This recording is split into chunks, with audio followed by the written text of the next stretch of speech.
episode for you guys, all about the importance of cross training for dancers. Um, as dancers, we spend so many hours trying to perfect our technique and rehearsing choreography and just really striving to push our artistry to the next level. But something that every dancer needs to know is that sometimes the best way to, get you to that next level isn't by dancing more. It's actually by getting stronger, smarter, and more resilient through cross training. Um, you know, this really starts with taking your weekly conditioning classes seriously. Most of you guys I know, especially if you're on a competitive team, you have some sort of strength and conditioning class or stretching conditioning class every single week, and those classes really matter. Conditioning shouldn't just be a warm up or a side activity, but it's actually where we build the strength to leap higher, maintain our balance during turns, and land softly without risking injury. We need to think about it as the foundation that supports our movement to create the wonderful artistry that we love to create on stage. Unfortunately, it's super easy to tune out during these conditioning classes, especially if it's not as exciting as learning new choreography. But the truth is, conditioning is the key to unlocking your full potential as a dancer. Competitive dancers who take these classes seriously will notice faster improvement with their technique, fewer injuries, and just more energy to finish their dances strong. Conditioning isn't a dance class. And teachers, this one's really for you. As dance teachers, we need to really be aware that conditioning class shouldn't look like a technique class. A lot of times we focus on super specific dance positions in our conditioning classes, and really this shouldn't be the focus of those classes. Instead, these classes should focus on non-dance specific exercises that develop our core strength, our muscular endurance, stability, and mobility. Strength building exercises, body weight circuits, resistance training, and even some dynamic stretches should really be a part of the mix in our conditioning classes. These are the elements that really help our dancers activate the right muscles to build the control that they need to then refine their technique in those ballet skills, jazz, contemporary, tap, all of those classes. They build the skills to refine those movements in these conditioning classes. Um, Really, the moral of the story today is that by improving our strength and endurance through weekly conditioning classes, our dancers can reduce overuse injuries. And this is huge, guys. Dance is such a repetitive sport, and it is a sport that puts our body in these really extended range of motion positions.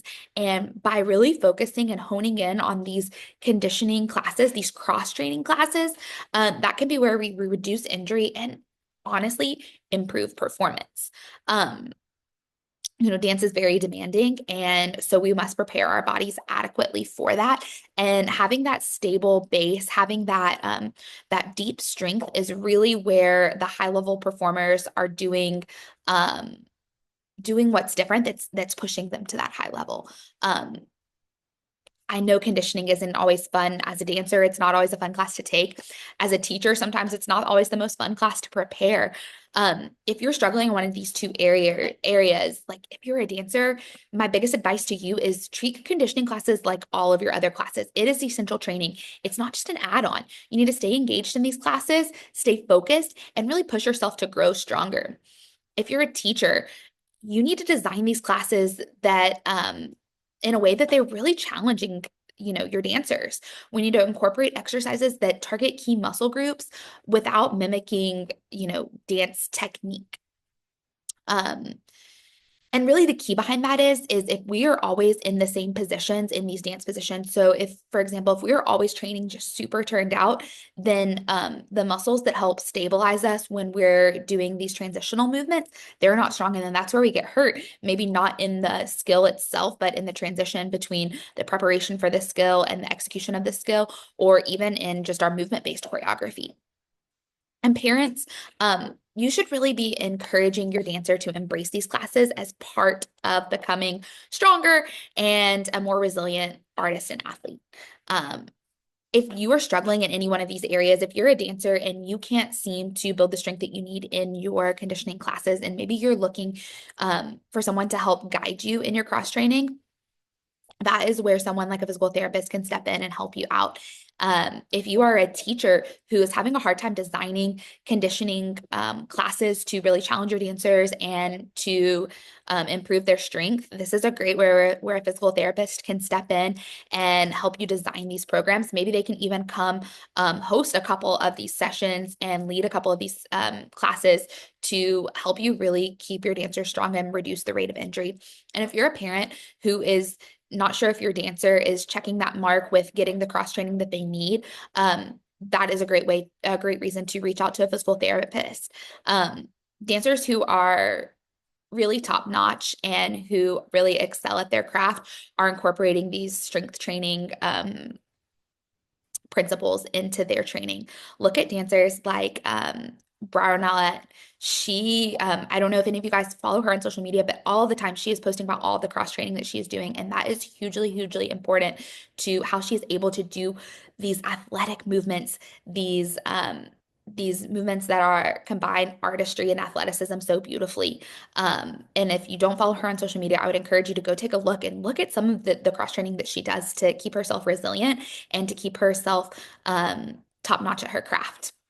Um, just kind of in conclusion today, cross training conditioning shouldn't be distractions from dance, but they're actually your ticket to long-term success in dance. Every minute spent building strength and resilience is an investment in your performance and longevity as a dancer. Um, if you're ready to kind of take your training to the next level and you need help in the area of cross training and strength building, preventing injury and just unlocking your full potential, let's chat. Thank you guys so much for listening today. I'm here as a resource for you guys, and I hope you know that you can drop any questions below. Follow me on Instagram, reach out to me via email with any questions you may have about any of the content that I post. I also down below have linked some super helpful research articles that emphasize the importance of cross training in dancers. One of them is even the USA Task Force for Dance Health. And I hope you can use those as resources and feel free to reach out to me as a resource as well. Thank you so much. Have a great day.